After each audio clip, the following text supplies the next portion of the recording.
एक तरफ EMRS phase 2 की प्रक्रिया जोरों शोरों से शुरू हो चुकी है, जिसमें 7,267 पद आपको देखने को मिल रहे हैं for teaching, non teaching, principal की पोस्ट्स। दूसरी तरफ जब लाखों स्टूडेंट्स EMRS एग्जाम के लिए अपीयर हो रहे हैं, तो सभी के मन में एक ही सवाल है कि क्या BEd और CTET अपीयरिंग स्टूडेंट्स एलिजिबल हैं। तो मैं अब इसका जवाब आपको देने वाली हूँ। सबसे पहले तो मैं आपको बता देती हूँ, अगर आपने नोटिफिकेशन को केयरफुली पढ़ा है तो देखिए, जो कट ऑफ डेट है अलग अलग एलिजिबिलिटी क्राइटेरिया को डिटरमाइन करने की, तो इसके 12वें पेज में F पॉइंट पढ़ना, जिसमें बोला गया चाहे वो आपकी एजुकेशनल क्वालिफिकेशन हो, चाहे वो आपकी एज लिमिट हो, वो है 23 अक्टूबर 2025, यानी कि जो फॉर्म फिलिंग की एप्लीकेशन की आखिरी तिथि है, उसकी जो डेट है वो एलिजिबिलिटी की कट ऑफ डिफाइन करेगी या डिसाइड करेगी।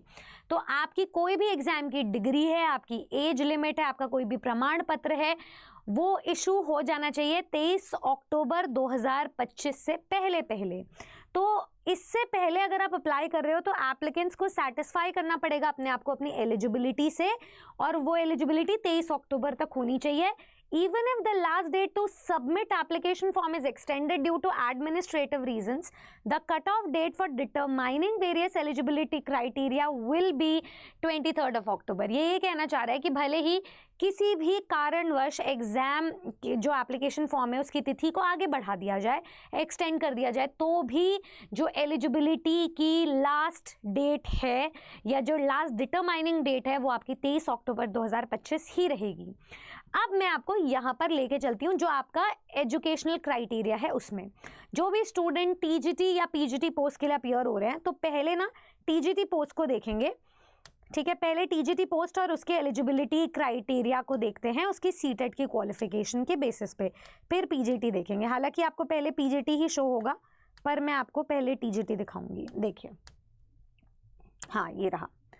तो यहाँ पे जैसे जैसे आप जाओगे, यहाँ से आपका TGT सेक्शन शुरू होगा, ठीक है।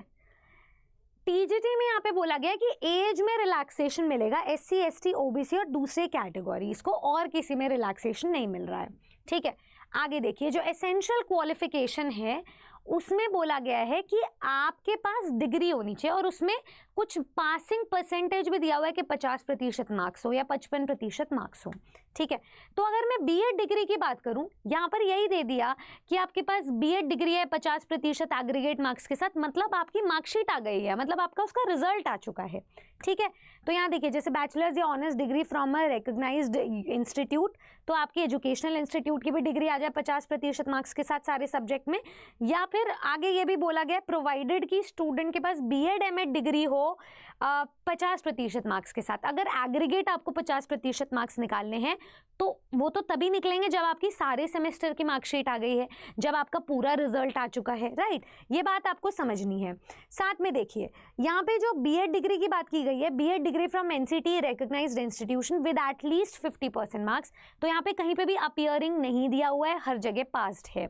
जब हमने फॉर्म फिल किया था तो भी आपको दिखाया था कि जो एजुकेशनल क्वालिफिकेशन है उसमें कहीं पे भी अपीयरिंग वाली विंडो थी ही नहीं, ठीक है। आगे देखिए, यहाँ पे बोला गया है एक नोट में कि सिर्फ और सिर्फ जो TGT रीजनल लैंग्वेज की डिग्री है ना एजुकेशन में, उसे अप्रूव किया गया है स्टेट गवर्नमेंट के द्वारा टीचर्स की पोस्ट के लिए, और जो कट ऑफ डेट है एलिजिबिलिटी की उसको हम BEd के अकॉर्डिंग चेंज करें, पर यहाँ पे भी अपीयरिंग की बात नहीं की गई है।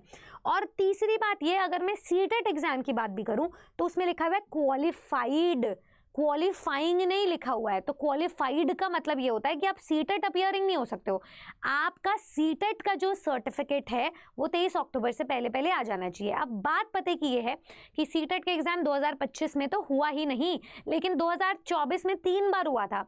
तो अगर किसी भी स्टूडेंट ने दिसंबर वाले CTET या उससे पहले वाले CTET को पास किया है और उसके पास उसका सर्टिफिकेट है तो वो एलिजिबल है, वरना वो एलिजिबल नहीं है फॉर TGT पोस्ट। और अगर मैं PGT पोस्ट की बात करूं तो वहां पर भी फॉर्म फिलिंग भी देख लीजिए, चाहे आप एलिजिबिलिटी भी देख लीजिए। यहाँ पे साफ साफ लिखा हुआ है कि कैंडिडेट के पास BEd डिग्री 50% मार्क्स के साथ पास होनी चाहिए। मैंने एलिजिबिलिटी का एक डिटेल्ड वीडियो कवर किया था, उसमें भी यही चीज मेंशन की थी। अगर आपके पास आपका पासिंग परसेंटेज है और वो भी एग्रीगेट है, वो तो तभी हो सकता है जब आपके सारे सेमेस्टर्स की मार्कशीट आ गई हो। तो जब आप डॉक्यूमेंटेशन पे जाएंगे या फॉर्म फिलिंग करेंगे तो भी आपको वही डॉक्यूमेंट्स अपलोड करने हैं जिसमें या तो आपका प्रमाण पत्र हो या फिर सर्टिफिकेट नहीं है तो आपके पास मार्कशीट हो एटलीस्ट फाइनल सेमेस्टर की। इसका मतलब यही है कि 23 अक्टूबर से पहले पहले अगर आपके पास बीएड डिग्री है वो भी पास्ड, या फिर सीटेट डिग्री है वो भी पास्ड, या फिर दोनों है, तभी आप अपने टीजीटी और पीजीटी एग्जामिनेशंस के लिए एलिजिबल हो ईएमआरएस के अंतर्गत, वरना आप एलिजिबल नहीं हो। यही है लास्ट हमारा वर्डिक्ट।